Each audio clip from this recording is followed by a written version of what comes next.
It's good to see they've finally announced this fight between Anthony Joshua and Oleksandr Usyk. This will be his WBO mandatory defense. It will be on September the 25th at Tottenham Hotspur's new stadium here in London in the UK. 60,000 fans in attendance. And in fact, Eddie Hearn said something in his most recent IFL interview with regards to the fans attending this fight, which, despite the fact he seemingly sold his soul recently, the thing he said in the IFL interview made it appear as though he still has some semblance of morality, although maybe he's just gaslighting. Time will tell. But yeah, AJ Usyk, September 25th, should be a good one. As I've said plenty of times in the past, I hope Usyk doesn't come in heavy. I hope he comes in no heavier than 220, preferably less. And as far as Anthony Joshua, this will be the first time he's faced the southpaw since he won his world heavyweight title, God, I forget which year it was, against Charles Martin. So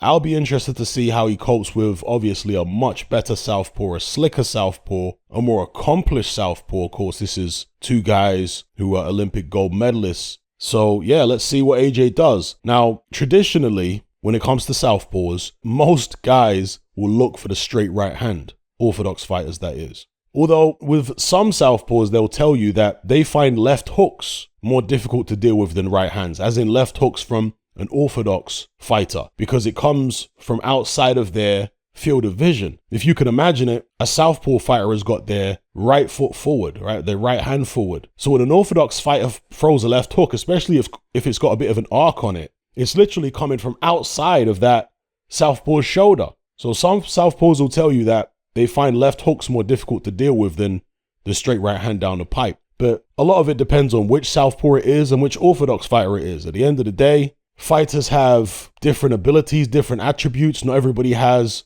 as good a right hand as the other guy. So it's going to be interesting to see what happens here. Now, in terms of straight shots at long range, Anthony Joshua's straight right hand, I would say, is a better shot than Oleksandr Usyk's straight left hand. I think he's sharper with it in terms of throwing it as a single shot, because Usyk, lets that left hand go, but he's not known, even at cruiserweight, for having a left hand that's really going to hurt people. Obviously, he knocked out Tony Bellew, right, with his left hand.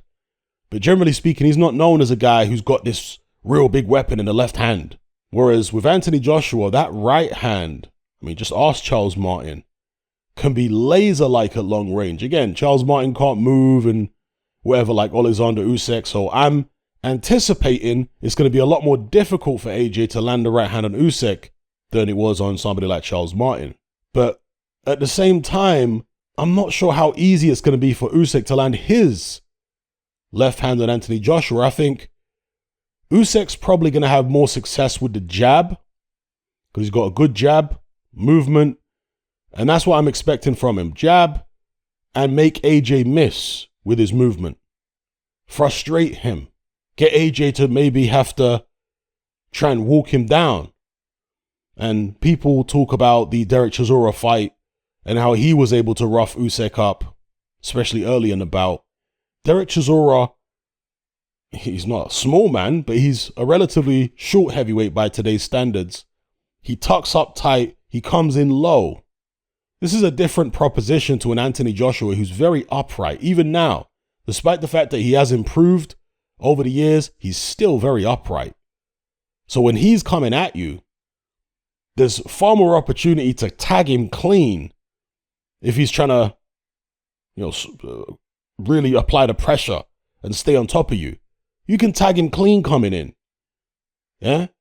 So Usyk, I think, just needs to try and frustrate Joshua. Don't worry about making it a physical fight. Again, I hope he doesn't come in heavy. Move around the ring and try and get Anthony Joshua to attack him. Get Anthony Joshua to become reckless. Somewhat reckless. If he could somehow get AJ to fight the way he did against Dillian Whyte. Now, I'm sure many of you will be screaming, he's never going to do that, Hatman. Again, this is a hypothetical scenario. If he could get him to come in that reckless, it would be perfect for Usyk because he can feed off that. Yeah, quicker feet than somebody like Dillian Whyte. He can get out the way, duck underneath shots, spin off to the side, reset, bang, bang, hit him with the jabs, You see? Similar to what he did to Joe Joyce in the WSB. He should be looking to do something like that to Anthony Joshua if possible. So we'll see what happens. Fascinating fight. I'm very interested to see what weight Usyk comes in at here. Because if he's heavy, I'm going to give Anthony Joshua an even bigger edge than I already do. Because I do favor Anthony Joshua in this fight. But if Usyk comes in comfortably under 220, I only favor AJ marginally. Like, let's say 55-45. Whereas if Usyk comes in heavy, I give Anthony Joshua a much better chance. Maybe 60-40, 65-35, something like that. Let me know what you guys think in the comments below. Will you be attending this fight? I have to imagine the tickets are going to sell very, very quickly. I mean, have they sold out already? They probably have. If Anthony Joshua's previous fights are anything to go by, they will not last long. And are they still working with, I'm looking at the poster here. Yeah, they're still working with StubHub. I had to ask about that, right? Still working with StubHub. Are StubHub behaving in the way that they used to? Because people used to complain about that. Remember, everybody was always banging on about how crooked StubHub is and it's not fair on the fans and all this kind of business. Is all that still going on?